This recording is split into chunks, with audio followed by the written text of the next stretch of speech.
তো সিনা টান করে ঘুরতেছেন আর বলতেছেন আমাকে চিনিস, আমি কার দল করি তুই জানিস।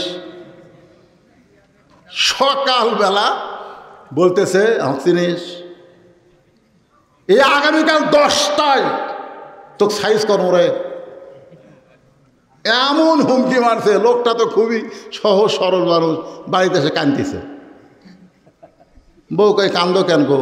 আগামীকাল 10টা আমাকে সাইজ করবে। হায় হায়, আগামীকাল 10টায় সাইজ করবে আর এখনই কান্দা শুরু করছো? বলো এই সরকারি দল করে রে, আর হাতত পাওয়ার আছে। বউ বলতেছে তুই পাগল, এ দেশে কি বিচার নাই? এ দেশে কি বিচার নাই? মেম্বার আছে, চেয়ারম্যান আছে, তাদের কাছে বিচার দাও। যে বড় হুমকি মারলো তাকে বিচার করবে। তখন স্বামী বলতেছে আরে যে আমাকে বলছে আগামীকাল 10টায় তোকে সাইজ করবো, ওই চেয়ারম্যানই লোক। তখন বউ বলতেছে তাহলে যার কেউ নাই রে, তার আল্লাহ। সুবহানাল্লাহ, সহি কথা, যার কেউ নাই। স্বামী ঈশার নামাজ পড়ে আল্লাহর কাছে বলতেছে আল্লাহ আগামীকাল 10টা হয় সাইজ করবি। আল্লাহ জামাত ইসলামের নিবন্ধন বাতিল করে দিল, বাংলাদেশের শিবির জামাত নিষেধ করে দিল, ঠিক কিনা বলেন? কার কাছে বিচার দেবেন? কোর্ট যায়। কোর্ট ওই শালির কথাই চলে, জোরে কর কথা, ঠিক কিনা? কোর্ট ওর কথাই চলে, ওর কথাই কোর্ট চলে, সেই কোর্টত বিচার দেবে। আল্লাহ সকাল 10টা আমার সাইজ করবি। আল্লাহ তোমার যদি কিছু করার থাকে করব। চোখের পানি নিয়ে একেবারে ইমানের হালে আল্লাহর কাছে বিচার দিচ্ছে। আর বউ দিনের বেলা ওরই প্যান্ট শার্ট পরিষ্কার করছে, টাইলসালা বাথরুমে ওরই প্যান্ট শার্ট পরিষ্কার করছে, কিন্তু এই সাবানের ফ্যানটা যে পানিতে ধুয়ে দেওয়া লাগবে ওটা আর বইয়ের মনে নেই। কথা বুঝলেন? ওই 9টার সময় আছে পেশাব করবে, পঞ্চের স্যান্ডেল তলা সমান। ওই বউ যে ফ্যানটা করে থাকছে সাবানের ফ্যানটা, ওই ফ্যানটার উপর 2 পাও দিয়েছে ব্রেক ছাড়া। পড়ারও তো একটা ব্রেক আছে, ব্রেক দিয়ে পড়লে কিন্তু একবার 2 পা, একবার 2 পা সামনে গেছে, গাছ কাটলে যেরকম ঠাস, ও বাবারে মারে কষে। বউ আসা দেখে স্বামী কাঁধে আস, আগামীকাল সকাল 10টায় সাইজ করবি, 9টার সময়। বউ টানা বার করে চিল্লাচিল্লি করে টানা বার করে চোখে মুখে পানি দিয়ে হুঁশ ফিরছে, খালি একটা কথা বলতেছে আমার মাজা নেই, আমার মাজা নেই। অ্যাম্বুলেন্স কল করছে, বগুড়া শহীদ যে মেডিকেল থেকে অ্যাম্বুলেন্স আসছে রাতে 11টার সময়। অ্যাম্বুলেন্স, ওরে বাবারে সররে মল্লরে, ওরে অ্যাম্বুলেন্সের একটা সাউন্ড আছে না নাই, ওরে বাবারে সররে মল্লরে, ওরে বাবারে সররে মল্লরে। তো এখন এই লোকটা চিন্তা করতেছে কে রে আমার গ্রামতে অ্যাম্বুলেন্স ঢুকতেছে, কার কি হলো দেখি তো। বউ কয় না বাড়াও না, সকাল 10টা সাইজ করবি, বাড়ানোর দরকার নেই। স্বামী বলতেছে পাগল, সকাল 10টা রে আর রাত 11টা। আস্তে আস্তে আসা দেখে উই একেবারে তক্তা যেরকম লিয়া যায় ওই রকম করে ঢুকাচ্ছে। ওই জানলার কাছে গিয়ে বলতেছে ভাই সকাল 10টা বাজতে এখন অনেক বাকি আছে ভাই, 42 সাল এখন অনেক বাকি ভাই, তার আগে তুই তক্তা কেরে, তুই তক্তা কেরে।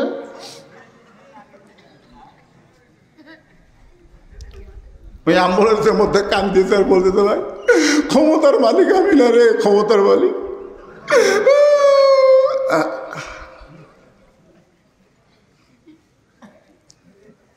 সবাই আমার সঙ্গে পড়েন, তো আইজ্জু মান তাশা ওয়া তুযিল্লু মান তাশা বিয়াদিকাল খায়র ওয়া হুয়া আলা কুল্লি শাইইন কাদির। সম্মান দেওয়ার মালিককে, এ জোরে বলা রাখবে, সম্মান দেওয়ার মালিককে, অপমান করার মালিককে, ভালো মন্দর মালিককে, সমস্ত ক্ষমতার মালিককে।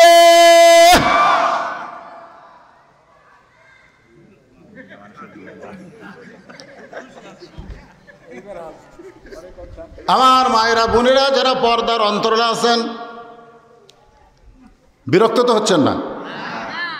অনেক সময় ওয়াজ করলাম আপনাদের জন্য, আমার মা বোনদের জন্যে। 4টা মিনিট একটু ওয়াজ করি। কয় মিনিট? যেরকম কয় মিনিট? 4টা মিনিট একটু ওয়াজ করি আমার মা বোনদের জন্যে। কারণ মায়েরা যদি ভালো হয় আমাকেরই শান্তি, ঠিক কিনা কন? বরকত নাই। বাজার করে আনে দিতি শেষ, বাজার করে আনতে শেষ, বরকত নাই। মা বোনদের হাতে যেন বরকত হয়, এই জন্যে এই বাবাদের এই শোনেন, আমাদের সকলের মা বোনদের জন্য যারা বসে আছেন দোতলায় শোনেন, আল্লাহ রাসূল বললেন, খাদিজা এই দুনিয়াতে 10 জন পুরুষকে আল্লাহ জান্নাতের সার্টিফিকেট দান করেছে, আবার 10 জন নারীকেও আল্লাহ জান্নাতের সার্টিফিকেট দান করেছে। পুরুষের মধ্যে 1 নম্বর হলো আবু বকর, আর নারীদের মধ্যে 1 নম্বর হলো খাদিজাতুল কুবরা। সুবহানাল্লাহ বলেন। এখন আপনারা বলেন 10 জন যে সার্টিফিকেট পাইছে, পুরুষের মধ্যে 1 নম্বরের নাম কি? মনে থাকবেন। মেয়েদের মধ্যে 1 নম্বরের নাম কি? খাদিজা। মুস্কি মুস্কি হাসে আল্লাহ রাসূল বলে, খাদিজা মহিলাদের মধ্যে 1 নম্বর যদি আপনি হন, তাহলে 2 নম্বর কে হলে ভালো হয়? পুরুষের মধ্যে 2 নম্বর হলো ওমর, 3 নম্বর ওসমান, 4 নম্বর আলী। তাহলে মেয়েদের মধ্যে 1 নম্বর যদি খাদিজা হয়, 2 নম্বর কে হলে ভালো হয়? খাদিজা বলতেছে, ইয়া রাসূলুল্লাহ, আল্লাহ যেন 2 নম্বর আমার মেয়ে ফাতেমাকে কবুল করে। রাসূল বলেন, খাদিজা আপনাকে আল্লাহ 4টা মেয়ে দিয়েছে, যেরকম কয় মেয়ে? তো আপনি কুলসুমের কথা, রোকেয়ার কথা, জয়নাবের কথা না কইয়া ফাতেমার কথা বললেন কেন? এই মায়েরা শোনেন, ভালো করে শোনেন, কয় মেয়ে? তো আপনি কুলসুমের কথা বললেন না, আপনি রোকেয়ার কথা বললেন না, জয়নাবের কথা বললেন না, আপনি ফাতেমার কথা বললেন কেন? খাদিজা বলে, হুজুর আপনি তো বাপ, আপনি বুঝবেন না। কারণ বাবারা বোঝে না কোন ছেলে মেয়ে কেমন, এটা কে জানে? আর কথা কান কে জানে? বাবা জানে না। বাবা আনন্দে মাতিয়া সাগরে ভাসাইয়া সেই যে চইলা যায়, খবর লয় না। মাজন ধরিয়া উদরে কতই যতন করে, 10 মাস পরে পায় প্রসবের বেদনা। মা যদি ভালো হয়, সন্তান আল্লাহর ওলি হয়, যার প্রমাণ হলো আব্দুল কাদের জিলানী রহমতুল্লাহ আলাইহি যখন সুবহানাল্লাহ। মা যদি ভালো হয়, সন্তান হাসান হোসাইন হয়। মা যদি খারাপ হয়, সন্তান ইয়াজিদ হয়। আমরা হাসান হোসেনের মায়ের নাম জানি, হাসান হোসেনের মায়ের নাম হলো ফাতেমা, কিন্তু ইয়াজিদের মায়ের নাম আমরা জানি না। ইয়াজিদের মায়ের নাম হলো লাইসা বিনতে সাইবা। নামটা খেয়াল থবেন, ইয়াজিদের মায়ের নাম কি? লাইসা বিনতে সাইবা। আল্লাহ নবীর যে কয়টা শত্রু ছিল তার মধ্যে ওতবা সাইবা আছে না নাই? যেরকম আছে না নাই? এই সাইবার মেয়ে হলো লাইসা। আর লাইসার পেট থেকে যে মালটা বার আছে তার নাম হলো ইয়াজিদ। আর হাসান হোসেনের মা হলো ফাতেমা। খাদিজা বলতেছে, ইয়া রাসূলুল্লাহ, ফাতেমাকে আল্লাহ যেন 2 নম্বর জান্নাতি ঘোষণা করে। আল্লাহ রাসূল বলেন, খাদিজা ফাতেমা তো জান্নাতি নয়, ফাতেমা তো জান্নাতি নয়। সঙ্গে সঙ্গে খাদিজা কান্দে বলে, রাসূলুল্লাহ ফাতেমা যদি জান্নাতি না হয় তাহলে ফাতেমা কি? রাসূল বললেন, ফাতেমা হলো জান্নাতি নারীদের নেত্রী। খাদিজা বসা মানুষ খাড়া হয়ে গেছে। কি করলেন হুজুর? ফাতেমা হলো জান্নাতি নারীদের নেত্রী। হুজুর ফাতেমা জানে না? আমারটা ফাতেমাকে দেন আর ফাতেমারটা আমাকে দেন। কারণ এই খবর তো আমি আর আপনি ছাড়া কেউ জানি না। ফাতেমা হবে 1 নম্বর জান্নাতি, আর আমি হব জান্নাতি নারীদের নেত্রী। তখন থেকেই বোঝা গেল মেয়েরা একটু উপরে থাকতে পছন্দ করে। ধরে কোন কথা ঠিক কিনা? বাংলাদেশে এর আগে মরদ মানুষ প্রেসিডেন্ট হচ্ছে, প্রধানমন্ত্রী হচ্ছে, কিন্তু এইরকম করেনি। এই মেয়ে আশা যেরকম করছে, ধরে কোন ঠিক কিনা? মেয়েদের মধ্যে হিংসা আছে। আমার মেয়ে তরকারি পাক করে আমাকে খাওয়াচ্ছে। আমি বললাম, মা বহু জায়গাত মাছ খাচ্ছি মা, কিন্তু তোর হাতের পাক মানে মধুরে। মেয়েটা আর 1 টুকরা দিছে। আমার দিকে তাকে আছে, আমি খাচ্ছি আর খুশি হচ্ছি। আর বইয়ের দিকে তাকে দেখি টেপা মাছ। কে গো তোমার কি হলো? এখন থেকে মেয়ের বাড়িতে পার হয়ে যান, মেয়ের বাড়িতে পার হয়ে যান। আপনার মেয়ে পারে, আমি পারি। হায় হায় কি জাত রে, মেয়ের প্রশংসা করলে বউ বেজার হয়ে যায়। ধরে কোন কথা কন না কেন? খাদিজা বলতেছে, ইয়া রাসূলুল্লাহ, তাহলে আমাকে আপনি জান্নাতি নারীদের নেত্রী বলেন, আর ফাতেমা হবে 1 নম্বর জান্নাতি। রাসূল বললেন, খাদিজা, আমি হলাম বন্টনকারী, দেওয়ার মালিক হলো আল্লাহ। আমি হলাম কি? বন্টনকারী, দেওয়ার মালিক কে? খালি কাফেররা দেখতেছে, ওই যে আসতেছে, ওরে বাবারে। ওইটা দেখার পরে বিনা যুদ্ধে কে কোথায় লুকাইছে। এই জন্য আল্লাহ বলতেছেন যে তোমাদের মক্কা বিজয়, তোমাদের বিজয় তোমাদের না, আমি আল্লাহর সাহায্য। আজকে এই স্বৈরাচারীর হাত থেকে বাংলাদেশের মুসলমানদেরকে, বাংলাদেশের মানুষকে আল্লাহ বিজয় দিয়েছেন ছাত্র আন্দোলনের জন্য নয়, আল্লাহর সাহায্য। জোরে কোন কথা ঠিক কিনা? বিশ্বাস করা লাগবে। পুলিশ সরকারের পক্ষে থাকলো আর আর্মি ঘুরে গেল, মন ঘোরানোর মালিককে। কথা বলেন? হ্যাঁ। এখন কয়জন ছাত্র সমন্বয়ক আছে, মন্ত্রীর পদমর্যাদায় তারা সিনা টান করে ঘুরতেছে। আল্লাহ বলে, অহংকার করিস না, ফাসাব্বিহ বিহামদি রাব্বিকা ওয়াস্তাগফির। অহংকার করিস না, বিজয় আল্লাহ দিতে পারে, আবার সিনায়ও নিতে পারে। কোন কথা ঠিক কিনা? সিনা টান করে ঘুরতেছে মন্ত্রীর মর্যাদায়। আসুন, মুসলমানের বিজয় ধরে রাখতে হবে, ঠিক কিনা বলেন? এই বিজয় ধরে রাখতে গেলে যেই কোরআনের তাফসীর শুনতে এসেছেন, এই কোরআন শুধু শুনলে হবে না, বাস্তব জীবনে যদি আল্লাহর কোরআনকে আমরা ধারণ করতে পারি, আমাদের কাছ থেকে বিজয় আর কেউ ছিনাই নিতে পারবে না। ধরে কোন কথা ঠিক কিনা? শোনাতে গেলেন কোরআন শোনার দিক দিয়ে আপনারা 1 নম্বর, আপনাদের চাইতেও 1 নম্বর ছিল আবু জেহেল। আপনারা তো পানি আছে আর দৌড় মারছেন। আবার বসার জন্য পানি সাফ করে চট বিছাই দিচ্ছেন, আপনারা আরামে বসে থেকে আওয়াজ শুনতেছেন। আবু জেহেলের বসার কোনো চান্স নেই, কারেন্ট গেল না আলো সেটা দেখারও চান্স নেই। চোরের মতন অন্ধকারে চুপি চুপি দাঁড়ায়া দাঁড়ায়া ঘন্টার পর ঘন্টা আল্লাহ নবীর কোরআন তেলাওয়াত শুনতেন। সুবহানাল্লাহ খান। কে শুনতো? আবু বকর নবীর সামনে বসে শুনতো, আর ওই চোরের মতন শুনতো, চোরের মতন কোরআন তেলাওয়াত শুনতো। আর সকালবেলা গিয়া মিটিংয়ের মধ্যে বলতো, এত সুন্দর কোরআনের বাণী, রাতটা কোন দিক দিয়ে গেল আমি বুঝবারই পারিনি। সুবহানাল্লাহ কবেন না? এত সুন্দর এই কোরআনের বাণী, রাতটা কোন দিক দিয়ে গেল আমি আবু জেহেল বুঝবারই পারিনি। আবু সুফিয়ান বলল, নেতা, যেই কোরআন শুনলে এত ভালো লাগে সেই কোরআন গ্রহণ করলে অসুবিধা কি? সুবহানাল্লাহ খান। মারাত্মক কথা।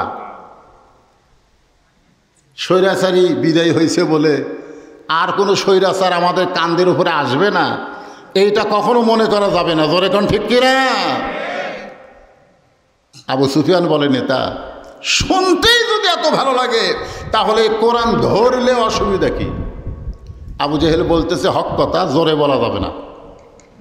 কি কথা? হক কথা জোরে বলা যাবে না, তুই ওর কাছে আয়। যে কাছে গেছে ফিসফিস করে বলতেছে, এই কোরআনকে যদি আমি ধরি তাহলে তোর আমার নেতৃত্ব থাকবে না, আসল নেতা হয়ে যাবে আব্দুল্লাহর এতিম পোলা। যেই নেতা জান্নাতের মধ্যে গিয়েও উম্মতের কথা ভোলে না। জোরে কোন কথা ঠিক? লাইলাতুল মেরাজে জিবরাইল বলতেছে, হুজুর, আপনি জান্নাতের মধ্যে ঢুকছেন, আল্লাহ আপনাকে জান্নাত দেখাইছে, যদি আপনি জান্নাত থেকে বাইর না হন আল্লাহ আপনাকে বাইর করবে না। জিবরাইল দলিল দিচ্ছে নবীকে, সালামুন আলাইকুম তিবতুম ফাদখুলুহা খালিদিন। আল্লাহ বলেছেন কেউ যদি জান্নাতে একবার প্রবেশ করে আল্লাহ তাকে চিরস্থায়ীভাবে জান্নাত দিয়ে দিবে। তো হুজুর আপনি জান্নাতে যখন ঢুকছেন আর বাইর হন না, খামাখা দুনিয়াতে যায় এই যে কষ্টের জীবন দরকার নেই। সঙ্গে সঙ্গে আল্লাহ নবী বললেন, জিবরাইল যেই কথা একবার বলেছ এ কথা আর দ্বিতীয়বার বলো না। আমি রাসূল জান্নাতে ঢুকেছি থাকার জন্যে না। তো জিবরাইল বলে কি জন্যে? বলে দেখার জন্যে। আমার উম্মতের জন্য আল্লাহ কত সুন্দর জান্নাত বানাইছে সেটা নিজের চোখে দেখার জন্যে আমি উম্মতের কাছে গিয়ে জান্নাতের বয়ান করব। আমি সেই দিন জান্নাতে প্রবেশ করব যেদিন আমার সমস্ত উম্মতেরা জান্নাতে প্রবেশ করবে।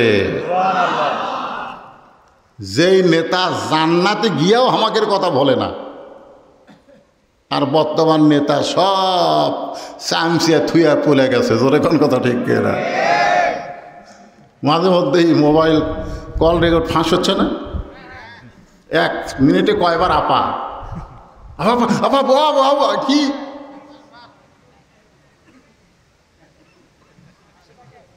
তোমরা সেই নেতার চামচাগিরি করো যেই নেতা বিপদে বললে তোমাদের কথা মনে রাখে না। আমরা সেই নবীর উম্মত হব যেই নবী জান্নাতে গিয়ে আমাদেরকে বলে না। জোরে কোন কথা ঠিক কিনা? এই মুহূর্তে একটা স্লোগান দেওয়া লাগবে, আমার নেতা তোমার নেতা সকলে বলবেন বিশ্ব নবী মোস্তফা। বলতে পারবেন না ভাইজান? আমার নেতা তোমার নেতা বিশ্ব নবীর চরিত্র মতো করা যাবে না। আমি এটা অনেক মাহফিল আপনাদের শুনাইছি, ভুলে গেলে হবে? নবীকে কারো সঙ্গে তুলনা করা যাবে যাবে না। কারণ ওয়াইন্নাকা লাআলা খুলুকিন আযীম। আযীম মানে কি? সেই জন্য যেই বলবো আমার নবীর চরিত্র আপনার বলবেন ফুলের চাইতেও পবিত্র। বলতে পারবেন না? আমার নবীর চরিত্র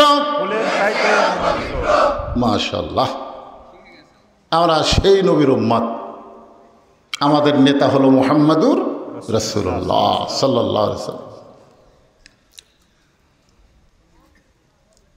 মক্কা বিজয় হয়ে গেছে, মক্কা বিজয় হয়ে গেছে। হয়তো ওমর ফারুক খুঁজতেছে কয়েকজনকে, তার মধ্যে একটা হলো আবু জেহেলের বেটা, উহুদের যুদ্ধে যিনি সেনাপতি ছিল। বদরের যুদ্ধে আবু জেহেল দুনিয়ার থেকে বিদায় নিল। আপনারা খেয়াল করেন বদরের যুদ্ধে আবু জেহেল কি মারা গেছে। তো এই উহুদের যুদ্ধে আবু জেহেলের বেটা একরামা সেনাপতি, আর ওই যুদ্ধের নেতা হচ্ছে আবু সুফিয়ান। আর উহুদের যুদ্ধে নবীর চাচার কলিজা চাবায়া চাবায়া খাইছিল, তার নাম হলো হিন্দা। যেরকম তার নাম কি? হিন্দা। আপনাদের কাছে আমি একটা বিষয়ে একটু বলতে চাই, এটা না বললে আপনি সূরা নসরের তাফসীর ঠিক মতো বুঝতে পারবেন না। আচ্ছা, হিন্দা এটা কে? হ্যাঁ, কার? আবু জেহেলের মেয়ে বলতে। হ্যাঁ, এটা ঠিক হয়েছে। আবু সুফিয়ানের স্ত্রী আবু জেহেলের বোন। কার স্ত্রী? এ কথা কর না কেন? সুফিয়ানের। আবু সুফিয়ান মুয়াবিয়ার বাপ। আমিরে মুয়াবিয়ার বাপের নাম কি? তাহলে আমিরে মুয়াবিয়ার মায়ের নাম কি? হিন্দা। কত শরম লাগে, কত শরম লাগে আপনাদের। আপনারা বলেন তো, যখন বাংলাদেশ স্বাধীন হয়েছিল ওই সময় যারা 2-4 জন তো আছেন আপনারা, আমাদের দেশ যখন স্বাধীন হয়েছিল 9 মাস কিন্তু যুদ্ধ হয়েছিল। এই যুদ্ধের সময় হিন্দুরা কিন্তু নম নম ভগবত অরাহত সাম্মা এইটা বলেনি। প্রত্যেকটা হিন্দুরা জিকির করছে লা ইলাহা ইল্লাল্লাহ, লা ইলাহা ইল্লাল্লাহ, লা ইলাহা ইল্লাল্লাহ। আপনারা বলেন তো এরা কি মুসলমান? আপনারা বলেন তো লা ইলাহা ইল্লাল্লাহ যে হিন্দুরা জিকির করছে এটা কি আল্লাহর ভয়ে না মরার ভয়ে? কার ভয়ে? মরার ভয়। এই জন্য আল্লাহ রাসূল বলেন, ইকরার বিল লিসান তাসদিক বিল জানান আমল বিল আরকান। আমি হিন্দাকে নিয়ে এই কারণেই কথা বলতে চাই, হিন্দার চাইতো খারাপ মহিলা যিনি বাংলাদেশ থেকে পালায়া গেছে। আপনারা একটা খবর জানেন, আমার নামে নাম একজন বজলুল হুদা, নাম কি? বজলুল হুদা। তাকে ফাঁসির আসামি, তাকে ফাঁসিতে হত্যা করা হবে। কিন্তু এই জঘন্য মহিলা তাকে ফাঁসি না দিয়ে তার বুকের ওপর পাড়া দিয়া যেরকম গরু জব করে সেরকম জবে করছে। হিন্দার চাইতেও আমাদের সাবেক যিনি প্রধানমন্ত্রী 16টা বছর যিনি আমাদের ওপরে শোষণ করেছেন, খারাপ। এই জন্য হিন্দার কথা একটা আপনাকে বললাম।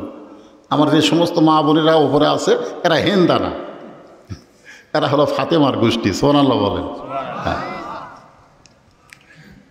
তাহলে এখানে একটা জিনিস বুঝলেন যে আবু জেহেলের বোনের নাম, আবু সুফিয়ানের বইয়ের নাম, মুয়াবিয়ার মায়ের নাম কি?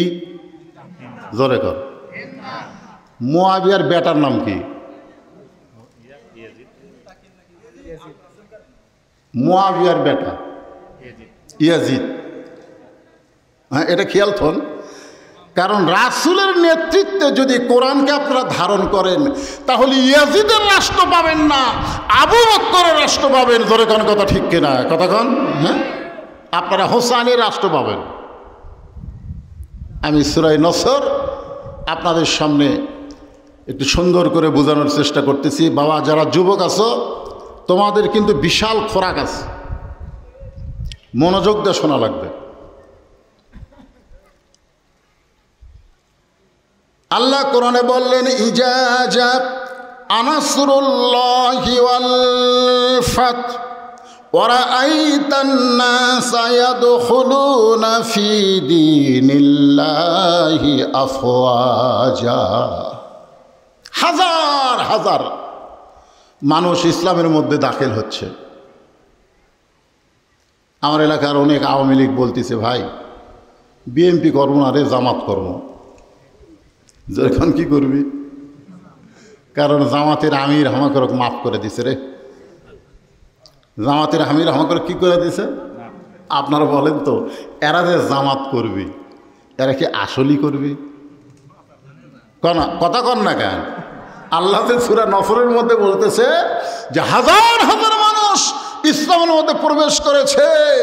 এরা কিন্তু ওই 9 মাস যুদ্ধের সময় হিন্দুরা যেরকম জীবন বাঁচার জন্য লা ইলাহা ইল্লাল্লাহ বলেছে, এদের চরিত্র তাই। জোরে কোন কথা ঠিক কিনা? খুব খেয়াল করবেন, খুব সতর্ক হয়ে চলবেন। গোপালগঞ্জ এখনো স্বাধীন হয়নি। বিএনপির একজন বড় নেতা হত্যা করছে এরা। গতকাল করেনি? হত্যা করেনি? বাংলাদেশের মানচিত্রে এখনো গোপালগঞ্জ স্বাধীন হয়নি।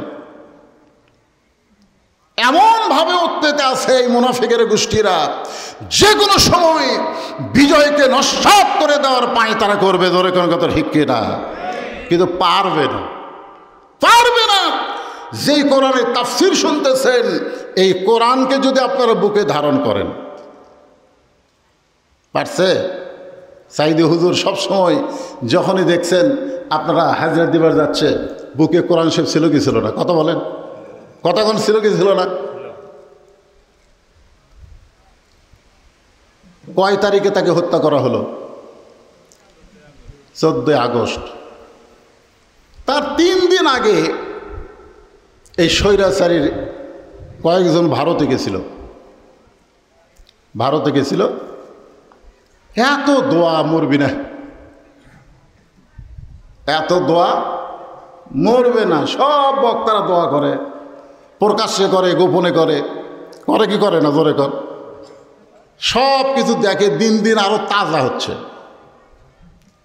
তখন জেলখানা থেকে বের করে বাংলার কোটি কোটি মানুষ দেখলো হাসি মুখে। সেই লোকটাকে হাসপাতাল নিয়ে গিয়ে হত্যা করা হলো।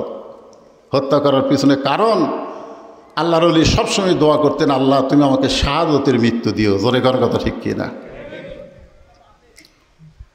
একটু মনোযোগ দিয়ে শুনবেন। ওমর ফারুক ওই সমস্ত কাফেরদেরকে হত্যা করার জন্যে যখন খোঁজাখুঁজি শুরু করলেন, আল্লাহ রাসূল বললেন, ওমর, বিশাল একটা বিজয় আল্লাহ আমাদেরকে দান করেছে, এই বিশাল বিজয়ের কারণে আমি তাদেরকে ক্ষমা করে দিলাম। জোরে গান সুবহানাল্লাহ। তবে 9 জনকে রাসূল ক্ষমা করেনি। কয়জন আমি বলবো? আল্লাহ রাসূল ক্ষমা করে দিলেন। আজকে আমাদের বাংলাদেশেও জামাত ইসলামের আমির ক্ষমা করেছে, তাই বলে পাইকারে হারে সবাইকে ক্ষমা করা হবে না। আল্লাহর ওলিকে জেলখানায় যিনি ইঞ্জেকশন করে হত্যা করেছে, ভালো মানুষগুলোকে অন্যায় করে যে সমস্ত বিচারক ফাঁসির মঞ্চে নিয়ে গেছে, তাদেরকে কোনোদিন ক্ষমা করা হবে না। জোরে গান কথা ঠিক না? সবাইকে ক্ষমা করার নজির ইসলামেও নাই। গড় দেওয়ার কথা ইসলামে আছে, আছে না নাই? জোরে কর, আছে না নাই? আমি আল্লাহ যখন আসমান ভালো করে দিছে, কিন্তু সময় আপনাদের সামনে আলোচনা করব। বিরক্ত হচ্ছেন? হ্যাঁ, একটু মনোযোগ দেবেন। আল্লাহ রাসূল ক্ষমা করে দিলেন। আল্লাহ রাসূল বললেন, ওমর, এত বড় বিজয়, ফাসাব্বিহ বিহামদি রব্বিকা ওয়াস্তাগফির, বরং আমরা আল্লাহর তাসবিহ আদায় করব, আল্লাহর জিকির করব, আল্লাহর প্রতি বেশি বেশি ইস্তেগফার করব। সুবহানাল্লাহ। ইস্তেগফার মানে কি? ইস্তেগফার মানে ফিরে আসা। ফিরে আসা। আমাদের মধ্যে যেন কোনো অহংকার কোনো সময় না আসে যে আমরা বিজয় লাভ করেছি। সব সময় আমাদের বিশ্বাস করতে হবে আল্লাহ আমাদেরকে বিজয় দিয়েছে। জোরে কর কথা ঠিক কিনা? হ্যাঁ, ফিরে আসব না। সাহাবীরা 10,000 সাহাবী, বুঝতেছেন না? মনের আনন্দে নবী যে কি বলতেছে এইটাও আর খেয়াল করতেছেন। আনন্দ আনন্দ আনন্দের চোটে 450 থানা ফুলে দিছে। জোরে কোন কথা ঠিক কিনা? আনন্দের চোটে একের বাড়ি ঘর লুট করছে, পুড়ে পুড়ে দিছে। এইগুলো মুসলমান? এগুলো মুসলমান করে? আপনারা বলেন, শত্রুর বাড়ি পুড়ে দেওয়া, থানা লুট করা, এগুলো মুসলমানের কাজ? 10,000 সাহাবীর কিছু অংশ শুনতেছে আর সাইডে খেলে আনন্দ। বিজয় হয়ে গেছে, মক্কা বিজয় হচ্ছে। একদিন গভীর রাত্রে নবী আবু বকরকে নিয়ে মক্কা থেকে মদিনায় হিজরত করেছে। সেই মক্কা আল্লাহ আমাদেরকে দান করেছে। লাফাও রে!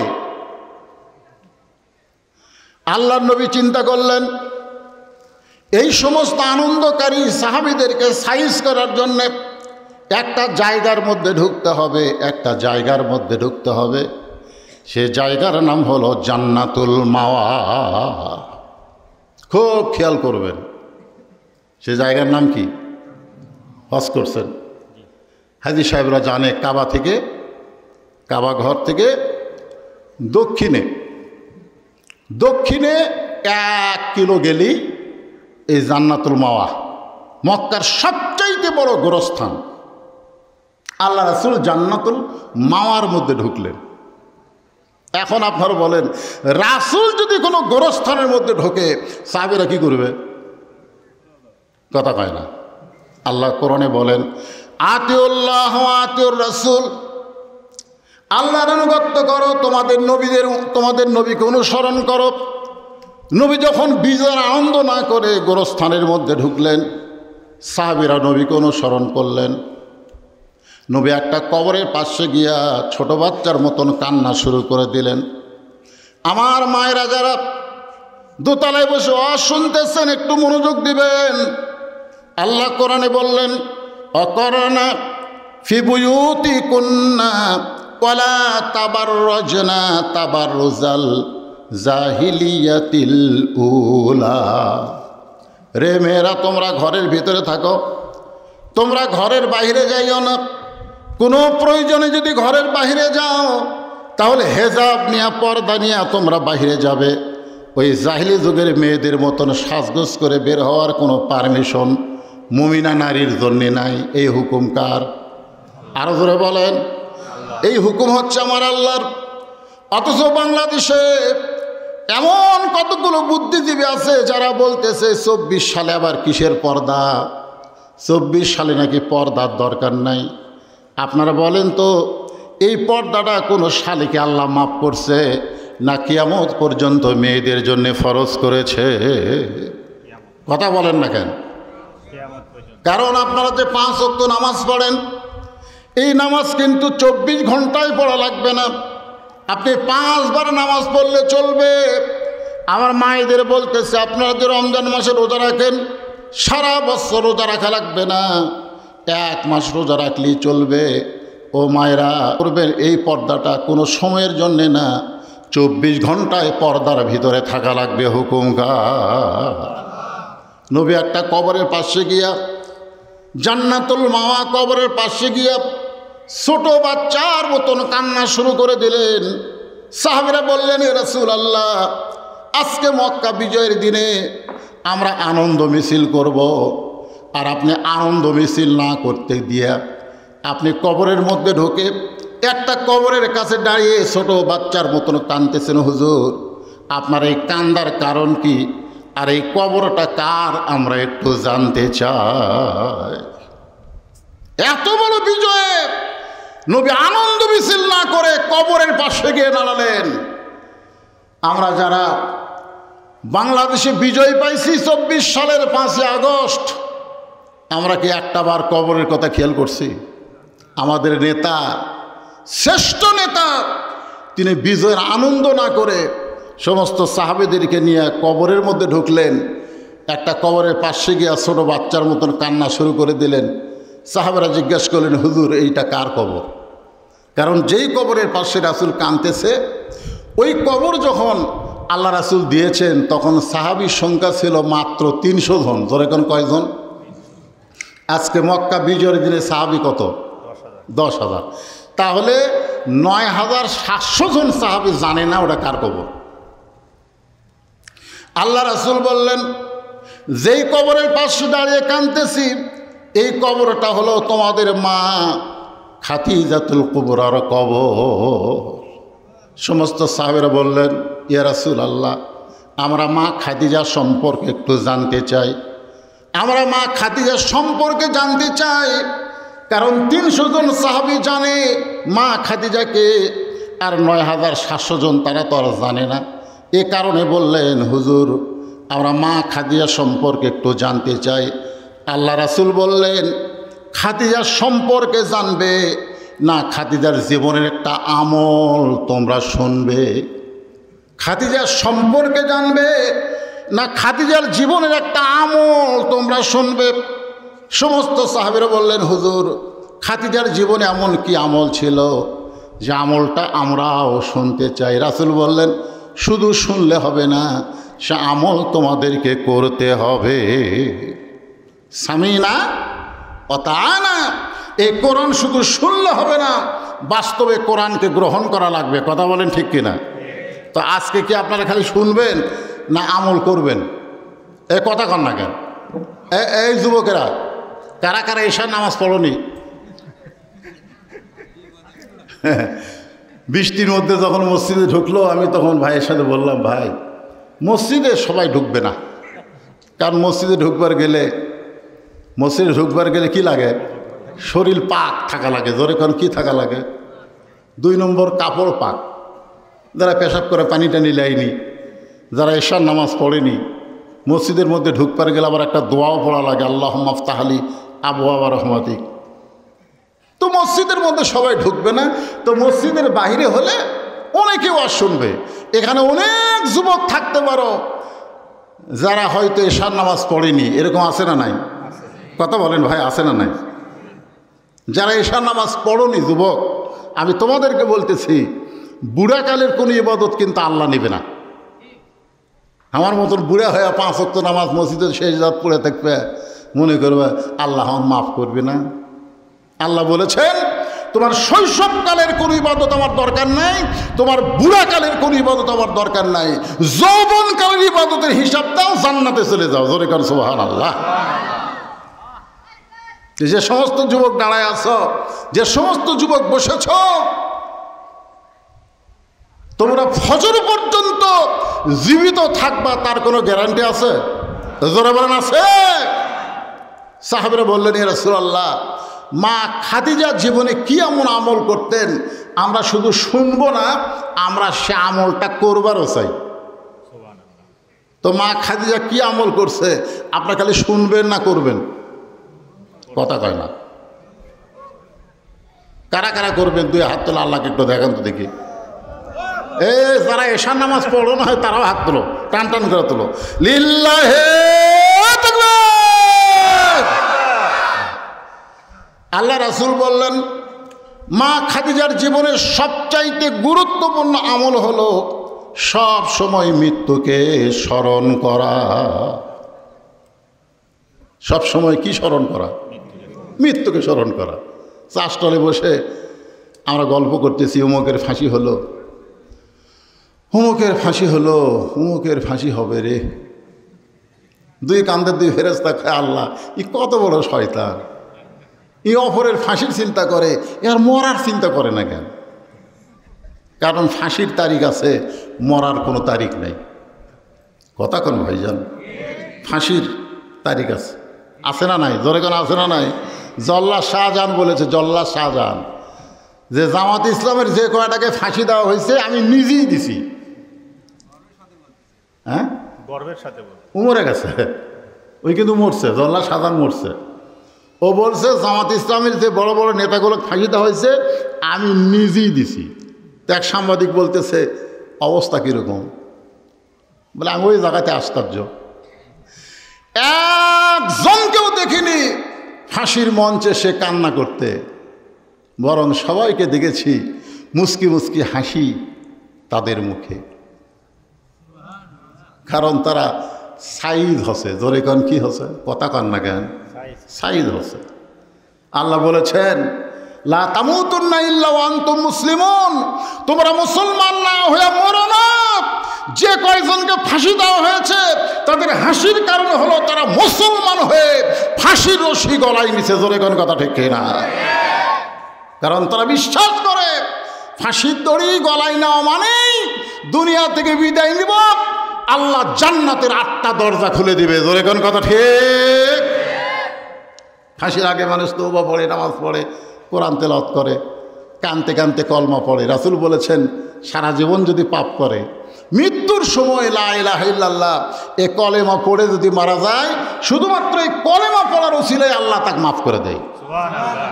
আপনারা গ্যারান্টি দিয়ে বলেন তো যে যারা আমরা মারা যাবো তারা কলমা পড়ে মরবো, এরকম কয়জন আছে? গ্যারান্টি দেন তো, পারবেন? তাহলে আমাদের কলমার গ্যারান্টি নাই, আমরা ফাঁসির আসামি নিয়ে টেনশন করি কেন? আমাদের নিজের মৃত্যুকে নিয়ে খেয়াল করার দরকার আছে না নাই? এশার নামাজ পড়ার পরে যেই ব্যক্তি মসজিদের দিকে, দরজার দিকে তাকায় বলবে, আল্লাহুম্মা ইন্নী আসআলুকা মিন ফাদলিক, আল্লাহ তোমার ঘর থেকে বের হলাম, ফজর পর্যন্ত আমার হায়াত আছে কিনা গ্যারান্টি নাই, এটাই আমার জীবনের শেষ নামাজ হতে পারে। আল্লাহ বলে, এটাই তোর জীবনের শেষ নামাজ যদি হয়, তোর জন্য জান্নাতও বলবৎ হয়ে গেছে। জোরে কান সুবহানাল্লাহ। আল্লাহ রাসূল বললেন, খাদিজার জীবনের সবচাইতে বড় আমল হলো, গুরুত্বপূর্ণ আমল হলো মৃত্যুকে স্মরণ করা। সব সময় মনে করতো এখনই মারা যাব, এখনই মারা যাব। যেই মাহফিল এসেছেন এখান থেকে বাড়ি যাওয়ার কোনো গ্যারান্টি, জোরে কান গ্যারান্টি নাই। গ্যারান্টি যদি না থাকে তাহলে খামাখা দুনিয়ার কোনো আইন না মেনে, দুনিয়ার কোনো নিয়ম না মেনে আমরা আল্লাহর কোরআনকে গ্রহণ করব। গ্যারান্টি যদি না থাকে, আজকে আমরা ওয়াদা করি আল্লাহ তোমার কোরআনকে আমরা গ্রহণ করব, কোরআনের আন্দোলন করব, কোরআনের দল করব। রাসূল বলেছেন মান সাল্লাল্লাহু তাআলা আশ-শাহাদাতা বিসিদকিন বাল্লাগাহুল্লাহু মানাজিলাশ শুহাদা ওয়া মাতা আলা ফিরাশিহি রাওয়াহুল বুখারী কিতাবুল মাগাজি। জোরে কর সুবহানাল্লাহ। এ কোরআন বিজয়ের আন্দোলন যারা করবে, কোরআনের দল যারা করবে, কোরআনের শাসন যারা নিজের চোখে দেখার নিয়তে কাজ করবে, এই আন্দোলন করতে করতে ওই মাতা আলা ফিরাশিহি, সে যদি নিজের বিছনায় মৃত্যুবরণ করে, কোরআনের শাসন যদি তার চোখে দেখা নাও পড়ে, রাসূল বলতেছেন হাসরের ময়দানে আল্লাহ তাকে শহীদদের কাতারে দাঁড় করাইয়া দিবে। আপনারা বলেন তো, শহীদের কাতারে কেউ যদি দাঁড়ায় তার কোনো হিসাব আছে? তাহলে এখন আমরা জীবনের গ্যারান্টি নেই, যে কোনো সময় মরবো, তো খামাখা অন্য দল না করে আমরা আল্লাহর কোরআনের দল করব। কারা কারা করবেন? দুই হাত তুলে একটু আমার আল্লাহকে দেখেন তো ভাই। লিল্লাহে তাকবীর, আল কোরআনের আলো। রে পাগলা, এটা তো অ্যাঙ্গেল, এখন ডাইরেক্ট মারবা। আর কোনো টেনশন আছে নাকি? আছে। ওয়াসা কোম্পানি একটা ট্যাঙ্কি বানাচ্ছে, ট্যাঙ্কির গায়ে লেখা আছে 2 কোটি লিটার পানি আটে। ওই ট্যাঙ্কির পানি ঢাকার সব জায়গায় সাপ্লাই দেয়। এখন বাসার এই ভাই পানি পান করে, পানিতে উজু করে, পানিতে গোসল করে, কিন্তু ট্যাঙ্কির একদিন গভীর রাত্রে ছাপ না খুলে ওই ট্যাঙ্কির মধ্যে 2টা মরা মোষ ঢুকে দিয়েছে। কটা? 2টা মরা মোষ ঢুকে দিয়েছে। এই 2টা মরা মোষ আস্তে আস্তে পচিয়া গলে ওই পানির মধ্যে মিশ্রণ হয়ে প্রত্যেকটা বাসায় পানি চলে আসতেছে। এখন বাসার লোকেরা ওই পানি গিলাসের মধ্যে নিয়ে দোয়া পড়তেছে, ওয়াসাকাহুম রাব্বুহুম শারাবান তাহুরা। ঘরে ঘরে কোরআনের আলো জ্বলাচ্ছে, ওয়াসাকাহুম রাব্বুহুম শারাবান তাহুরা। আপনার বলেন তো, পানি পাক না না পাক? কেন? কেন? আসল জায়গা না পাক। তুমি যতই ঘরে ঘরে কোরআন তেলাওয়াত করো, কাম হবে না। আসল জায়গায় আল্লাহর কোরআনকে নিয়ে যাওয়া লাগবে। যেরকম কথা হে, এই ট্যাঙ্কির নাম হলো সংসদ। যেরকম ট্যাঙ্কির নাম কি? একটু সাটা কবেন তো ভাইজান। হ্যাঁ, আল কোরআনের আলো। আপনার সবাই বলবেন সংসদে জালো, আল কোরআনের আলো হলো না? এতগুলো মরদ মানুষ করে। আমার এলাকার 2 মেয়ে মানুষ ঝগড়া করলে কোয়ার্টার কিলো দূর থেকে শোনা যায়। হাই রে গলার পাওয়ার ভাই, আপনি বিশ্বাস করতেছেন না, একটা স্লোগানই আল্লাহ আপনাকে জান্নাত দিতে পারে। পারে কি পারে না? এই কোরআন সুপারিশ করবে। কোরআনকে আল্লাহ তাআলা দলিল হিসাবে ঘোষণা করেছে। সবাই বলবেন তো ইনশাল্লাহ। আল কোরআনের আলো, কোরআন হাদিস যেখানে, দুনিয়ার মুসলমান লিল্লাহে তাকবীর। সাহাবীরা বললেন, ইয়া রাসূলুল্লাহ, মা খাদিজা মৃত্যুকে কেমনে স্মরণ করত? আল্লাহ রাসূল বললেন, তাহলে শোনো। একদিন গভীর রাত্রে আমি রাসূলের ডান হাতখানা খাদিজা বুকের মধ্যে নিয়ে ছোট বাচ্চার মতন কাঁদতেছে। রাসূলের ঘুম ভেঙে গেল। আল্লাহ রাসূল চমকে উঠে বললেন, খাদিজা, দুনিয়ার সবাই ঘুমায়, আমি নবীও ঘুম পাড়তেছি, অথচ তুমি ঘুম না পেলে কেন এমন করে কাঁদতেছ? এই সবাই খেয়াল করেন, সবাই কি করে? ঘুমায়। সবাই কি করে? আমি রাসূলও ঘুমাই। খালি একজনই ঘুমায় না, তিনি কে?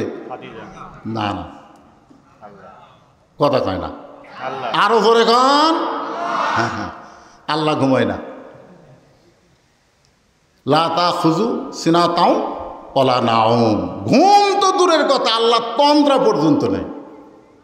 একদিন মুসা নবী বলতেছে, আল্লাহ একলা একলা বসে থাকো, তোমার ঘুম ধরে না? তা আল্লাহ বলতেছে, মুসা, আমি আল্লাহর ঘুম ধরে কি ধরে না যদি জানবার চাও, 1 গ্লাস পানি আনো। তো মুসা নবী 1 গ্লাস পানি নিয়ে আসে, তুর পর্বতের কিনারায় দাঁড়ায় আছে। আল্লাহ বলে, ঘুম মুসাক ধর। এখন ঘুম আসে, মুসা নবী ধরছে, হাতের গিলাস পড়ে ভেঙ্গে শেষ।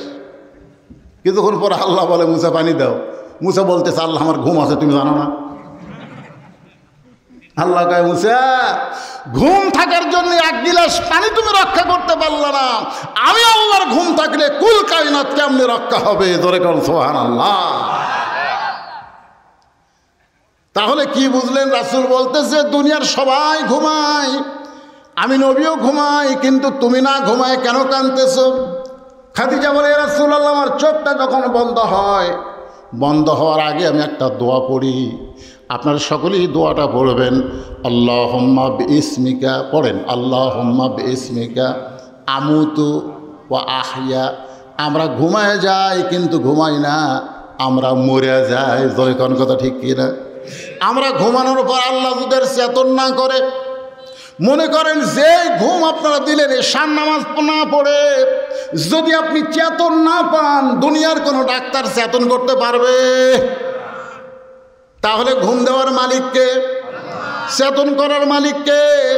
খাদিজা বলতেছে, রাসূলুল্লাহ, আল্লাহুম্মা বিইসমিকা আমুতু শব্দ যখন উচ্চারণ করেছি, এমন সময় দেখি অন্ধকার কবর আমার সামনে, যেই কবরে কোনো দরজা নাই, জানলা নাই। আপনি বলেছেন সর্বশেষে যেই মানুষটা কবরে যাবে, ওই মানুষকে 50,000 বছর কবরের ঘরে থাকা লাগবে। কত বছর? ওই অন্ধকার ঘরে কেমনে থাকবো? সঙ্গে সঙ্গে আল্লাহ নবী খাদিজার কপালে চুমা দিয়ে বলে, খাদিজা, ওই আল্লাহর শপথ করে বলতেছি, ঈমান গ্রহণ করার পরে আপনি আল্লাহর সঙ্গে যে সম্পর্ক গড়ে তুলেছেন, আল্লাহ আপনার কবরকে জান্নাত বানায়া দিবে। সুবহানাল্লাহ, জোরে কর। আপনারা বলেন তো রাসূল কি বলেছেন? এটা খেয়াল করেননি। আল্লাহ রাসূল বলেছেন, ঈমান গ্রহণ করার পরে আপনি আল্লাহর সঙ্গে যে সম্পর্ক গড়ে তুলেছেন, তাহলে ঈমানের আগে আল্লাহর সাথে সম্পর্ক করা যায়? কথা কয় না? যাবে? ওই মেসি নেইমার যতই কোটি কোটি টাকা দান করুক, সওয়াব আছে? কথা কর না কেন? সওয়াব আছে কেন নাই? কারণ ঈমান নাই। এই জন্য আল্লাহ সূরা আসরে শপথ করার পর কি বলতেছে? ইল্লাল্লাযীনা আমানু, তারপরেও আমিলুস সালিহাত। তোর ঈমান যদি না থাকে, একটা আমল আল্লাহর দরবারে কবুল হবে না। জোরে কোন কথা ঠিক কিনা?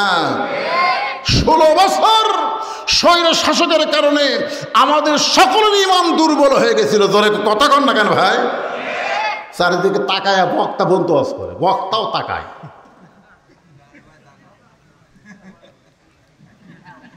আমার বউ পর্যন্ত হক পেয়ে দেয়, দেখে শোনা ওয়াজ করবেন, দেখে শোনা। গরম পানি লাগবে না। পুলিশের গাড়ি, র্যাবের গাড়ি, এগুলো যদি থাকে তেল তেল আওয়াজ করবেন।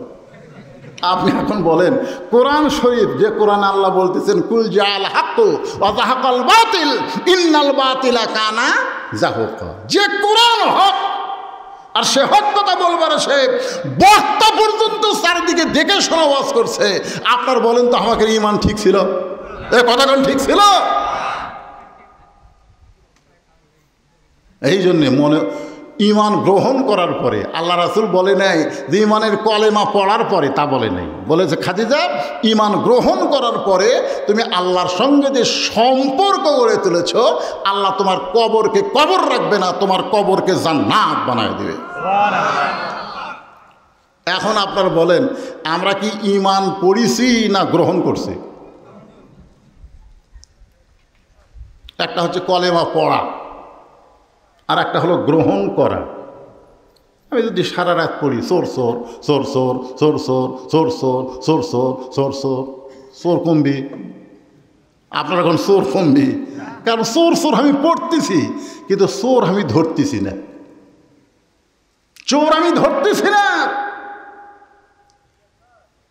আসে মুয়াজ্জিন বলতেছে, হুজুর, ইমাম সাহেবকে, যে হারে চুরি বেড়ে গেছে, আপনি একটু দোয়া করবেন হুজুর, চুরি যান কমে। ইমাম সাহেব বলতেছে, ঠিক আছে, ঈশার নামাজ পড়ার পরে সবাই বসবেন। সবাই বসে গেছে। বলে একবার সূরা ফাতিহা পড়েন, 3 বার সূরা ইখলাস পড়েন, একবার দরুদ শরীফ পড়েন। সবাই হাত তুলে দোয়া করতেছে, আল্লাহ চোরের হাত থেকে, এটা কি গ্রাম? ভট্টপাড়াকে তুমি হেফাজত করো আল্লাহ। আল্লাহ, যে হারে চুরি শুরু হয়ে গেছে, আল্লাহ চোরের হাত থেকে হেফাজত করো। সাইড থেকে চোর বলতেছে আমিন। চোর বলতেছে আমিন, যে তোর দোয়া করে যে ঘুম পাড় আর আমি কাম সারি। আমরা 16 বছর খালি দোয়া দিয়ে কাম সারছি। কি করছি? তবে অ্যাঙ্গেলে দোয়া, ডাইরেক্ট না। বলছি আল্লাহ কোরআনের পাখিকে হেফাজত করো। আল্লাহ সাইদি হুজুরের নাম ধরবার পারিনি। জোরে কথা কন না কেন? কথা কন।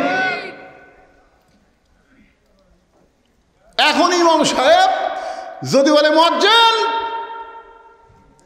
ভট্টপাড়ায় চুরি শুরু হয়ে গেছে, প্রত্যেকটা মুসল্লি 2 হাতে একটা করে লাঠি কাটো, যে কয়টা রাস্তা গ্রামে আছে প্রত্যেকটা রাস্তার মাথায় 10 জন গোপনে লাঠি নিয়ে দাঁড়ায় থাকো। আপনারা বলেন তো চোর আমিন কবি?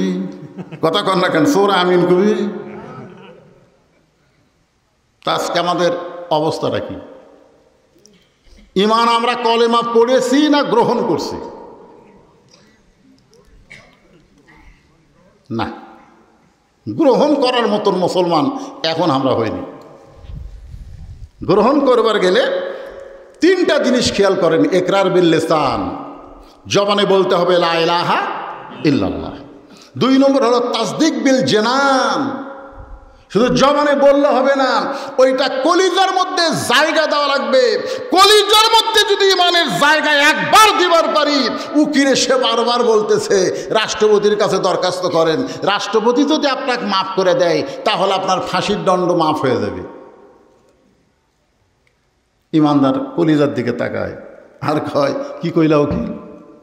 বলে রাষ্ট্রপতির কাছে দরখাস্ত করেন, রাষ্ট্রপতি যদি আপনাকে মাফ করে দেয় তাহলে আপনার ফাঁসির দণ্ড মাফ হয়ে যাবে। তাসদিক বিল জানান, কলিজার ঈমান বলতেছে উকিল তুমি কার কাছে আমাকে মাফ চাইতে বলো? আমি আমার নিজের জীবনে 3 জন রাষ্ট্রপতিকে ক্ষমতা থাকা অবস্থায় মরা দেখছি। একটা হলো শেখ মুজিবুর রহমান, একটা জিয়াউর রহমান, একটা জিল্লুর রহমান, যারা নিজেরাই মরা যায়। কোন ইমানদার ঈমান থাকা অবস্থায় রাষ্ট্রপতির কাছে বাঁচার দরখাস্ত লিখবে না। ধরে কোন কথা ঠিক কি না? এর নাম হলো তাসদিক বিল জানান, কলিজার মধ্যে ঈমান। আয় যেরকম ছোটো ছোটো বাচ্চারা দৌড়াদৌড়ি করছে, আমার ভাই বললো আয় হায় পুলিশেরা সমানে গুলি করতেছে আর ছেলেরা সব দৌড়াই। গুলির সামনে একজন দুনিয়া পড়ে যায়, তাকে টান দিয়ে আর একজন দাঁড়ায়। তাসদিক বিল জানান, বিশ্বাস করেছে মৃত্যু হবে না, শাহাদাত হবে। তোরা বলেন কথা ঠিক কি? কথা কন। আশ্চর্য, একজনের মরা দেখে 10 জন ভয় দৌড় দেয় না, বরং তারা আরো তাকে লাশটা সরাই দিয়ে ওইখানে দাঁড়ায় মার। তাসদিক বিল জানান, কলিজার মধ্যে ঈমান, মরা লাগবে।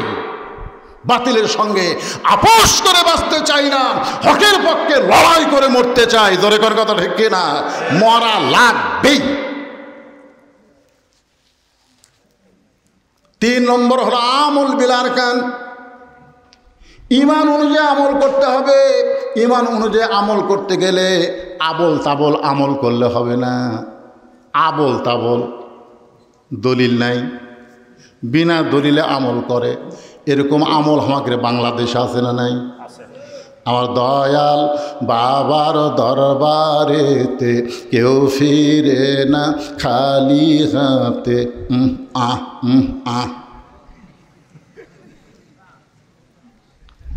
আল্লাহর ধন নবীরে দিয়া আল্লাহ গেছে গায়েব হইয়া, নবীর ধন খাজা নিয়া শুয়ে আছে আজমিরে, কেউ ফিরে না খালি হাতে খাজারে তোর দরবারে। সুবহানাল্লাহ কবেন না নাউযুবিল্লাহ কবেন?